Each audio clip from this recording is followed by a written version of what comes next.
Guys, welcome back to my channel নিবেদিত blogger. তোমাদের সবাইকে স্বাগত আর অনেক ভালোবাসা দিয়ে আজকে নতুন একটা ভিডিও শুরু করছি।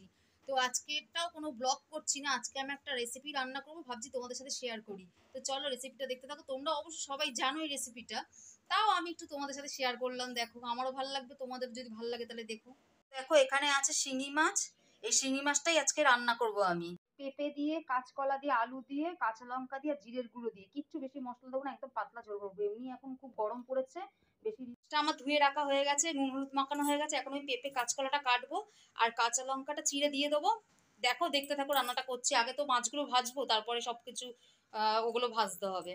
আমার এখানে আলু, পেঁপে আর কাঁচকলা কেটে রাখা হয়ে গেছে, জলে ভিজিয়ে রেখেছি। আর এখানের মধ্যে দেখো কাঁচা লঙ্কা, ধনের গুঁড়ো, জিরের গুঁড়ো নিয়েছি। এরকম একটা পেস্ট বানাবো মিক্সিতে।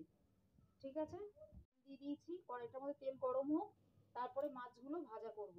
আর এই ঢাকনাটা অবশ্যই ঢেকে করব, নাহলে মাছগুলো ফাটতে পারে। মানে মাছ ভাজা চলছে আর মাছটা প্রচন্ড ফাটছে, ওই জন্য ঢেকে দিয়েছি। আর এদিকে আমার মিক্সিতে পেস্ট করা হয়ে গেছে। দেখো, জিরের গুঁড়ো, কাঁচা লঙ্কা পেস্ট করে নিয়েছি মিক্সিতে। মাছটা আগে ভাজা হয়ে যাক, নামাই।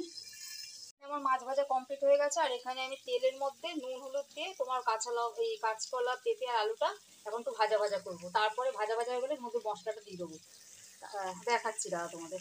আলু, কাঁচকলা, পেঁপেটা ভাজা ভাজা হওয়ার পর এর মধ্যে যেটা মিক্সিতে আমি ইয়ে করেছিলাম, কাঁচা লঙ্কা আর জিরের গুঁড়ো, মানে জিরের গুঁড়ো যেটা আমি পেস্ট করেছিলাম ওইটা দিয়ে দিয়েছি। আর নুন হলুদ মিষ্টি দিয়ে দিয়েছি। এবার একটু ভাজা ভাজা হবে, তারপরে আমি জল দিয়ে দেবো।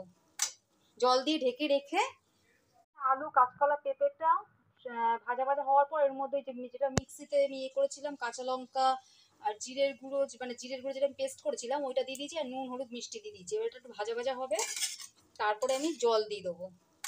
জল দিয়ে ঢেকে রেখে তারপর ওটা আমি জল দিয়ে ঢেকে রেখে এবার একটু হালকা সেদ্ধ যখন হবে তখন মাছগুলোর মধ্যে দিয়ে দেবো। ঠিক আছে, ওটা আমার ফুটে গেছে। আর দেখো, আলু ঠালুগুলো হালকা সেদ্ধ হয়ে গেছে সব। এবার মাছগুলো আমি এর মধ্যে দিয়ে একটু জল দিয়ে ঢেকে ফুটিয়ে নামিয়ে দেবো।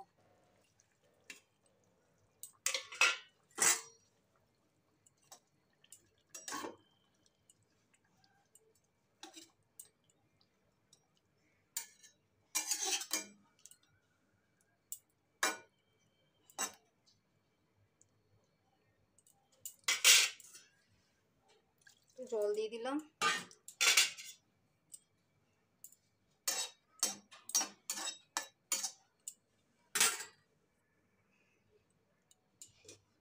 এবার এটা ঢেকে দিলাম, রান্নাটা ঢেকে দিলাম। আর এটা আশা করি মাছটা একটু ফুটলে পুরোটাই সব সেদ্ধ হয়ে যাবে।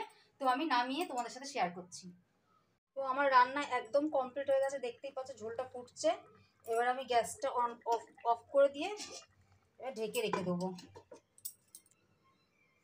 তো আমার রান্না কমপ্লিট হয়ে গেল, দেখতেই পেলে। তোমাদের যদি আমার ভিডিওটা ভালো লেগে থাকে, লাইক, কমেন্ট, শেয়ার আর সাবস্ক্রাইব করে আমার পাশে থেকো। আশা করি আরও ভিডিও দেবো তোমাদের, আর আমার পাশে থাকো, এটাই আমি চাই। আমাকে তোমরা সবার মতন একটু ভালোবাসা দাও, আমি আরও ভালো ভালো ভিডিও দেবো। আজকের মতন টাটা, বাই বাই।